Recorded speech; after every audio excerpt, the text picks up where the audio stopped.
আসসালামু আলাইকুম সুপ্রিয় দর্শক, এইমাত্র পাওয়া কালবৈশাখী ঝড় ও নিম্নচাপের ভয়ানক দানবীয় আপডেটে আপনাদের সকলকে জানাই আন্তরিক শুভেচ্ছা ও অভিনন্দন। বন্ধুরা, আজকে বৃহস্পতিবার 10 এপ্রিল, আজ সকাল থেকেই বাংলাদেশ ও কলকাতার বেশ কিছু জায়গাতে ভয়ানক আকারের কালোযুক্ত মেঘের দানবীয় আকার ধারণ করেছে এবং সেই মেঘের কিন্তু কালবৈশাখী ঝড় হবে বলেই আবহাওয়াবিদরা জানিয়েছে।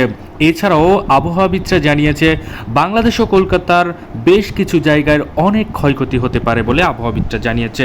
এই সকল আপডেট আজকের এই ভিডিওতে আপনারা দেখতে পাবেন। এছাড়াও আগামী 24 থেকে 48 ঘন্টার মধ্যে যে ভয়ানক আকারের কালবৈশাখী ঝড় হবে অথবা আজ সকাল থেকে যে ভয়ানক আকারের ঝড় বৃষ্টি হবে সেটার কারণে বাংলাদেশের বেশ কিছু জায়গার ঘরবাড়ির টিন উড়ে যেতে পারে, তার সাথে বড় বড় গাছপালা ভেঙে যেতে পারে বলেই আবহাওয়াবিদরা জানিয়েছে। এছাড়াও আগামী 24 থেকে 48 ঘন্টার মধ্যে বঙ্গোপসাগর উত্তাল হয়ে উঠবে, বঙ্গোপসাগরের ওপরে নতুন করে ঘূর্ণাবর্ত তৈরি হয়ে যাবে, সেই ঘূর্ণাবর্তের কারণে কিন্তু নিম্নচাপে রূপান্তরিত হবে বলে আবহাওয়াবিদরা জানিয়েছে। সকল আপডেট আজকের এই ভিডিওতে আপনারা দেখতে চলেছেন, তাই দয়া করে সম্পূর্ণ ভিডিওটি দেখবেন এবং আপনি কোন জেলা থেকে আমাদের এই ভিডিওটি দেখছেন সেটা অবশ্যই কমেন্টটিকে জানাতে ভুলবেন না। তাহলে চলুন আজকের এই ভিডিওটি শুরু করা যাক।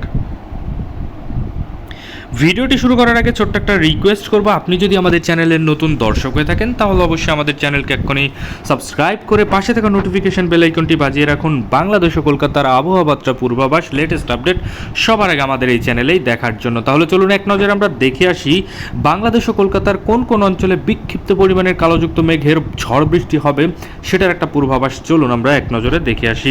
তো প্রথমে আমরা যদি দেখি তাহলে দেখতে পাচ্ছি পঞ্চগড়, দেবীগঞ্জ, জলঢাকা, লালমনিরহাট থেকে শুরু করে পীরগঞ্জ, ঠাকুরগাঁও, সৈয়দপুর, রংপুর থেকে শুরু করে দিনাজপুরের আশেপাশে দিয়ে বালুরঘাট, ছড়াঘাট, রাজীবপুরের আশেপাশে ঝড় বৃষ্টি হবে বলে আবহাওয়াবিদরা জানিয়েছে।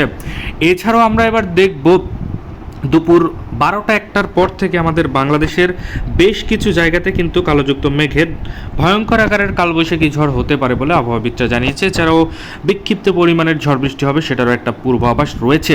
তো প্রথমে আমরা দেখতে পাচ্ছি পঞ্চগড়, দেবীগঞ্জ, জলঢাকা, লালমনিরহাট থেকে শুরু করে ঠাকুরগাঁও, পীরগঞ্জ, সৈয়দপুর, রংপুর থেকে শুরু করে দিনাজপুরের আশেপাশে দিয়ে বিরামপুর, পীরগঞ্জের আশেপাশে কিন্তু কালবৈশাখী ঝড়ের সম্ভাবনা রয়েছে বলে আবহাওয়াবিদরা জানিয়েছে। এছাড়াও আমরা দেখতে পাচ্ছি বালুরঘাট, ছড়াঘাট, রাজীবপুরের কিছু কিছু জায়গাতেও কিন্তু কালোযুক্ত মেঘের আচ্ছন্ন দেখা যাবে বলে আবহাওয়াবিদরা জানিয়েছে।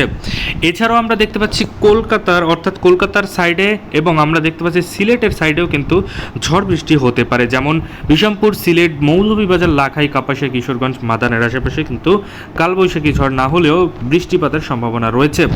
এছাড়াও আমরা যদি দেখি যে সায়েমনগর থেকে শুরু করে মাথাভাঙা, পিরোজপুর, কলাপাড়ার আশেপাশেও একই ধরনের আপডেট থাকতে চলেছে। এছাড়াও কলকাতার 24 পরগনা, ওড়িশা অঞ্চল এবং উপকূলীয় অঞ্চলের সমস্ত জায়গায় ফাঁকা থাকবে, কোনো ধরনের ঝড় বৃষ্টি হবে না বলে আবহাওয়াবিদরা জানিয়েছে। এই সকল আপডেট আজকের মতোই ছিল ভিডিওটি কেমন হয়েছে অবশ্যই কমেন্টে গিয়ে জানাতে ভুলবেন না এবং অবশ্যই আমাদের চ্যানেলের নতুন দর্শক হয়ে থাকলে চ্যানেলকে সাবস্ক্রাইব করে সাথে থাকবেন। ধন্যবাদ সবাইকে ভিডিওটি সম্পূর্ণ দেখার জন্য।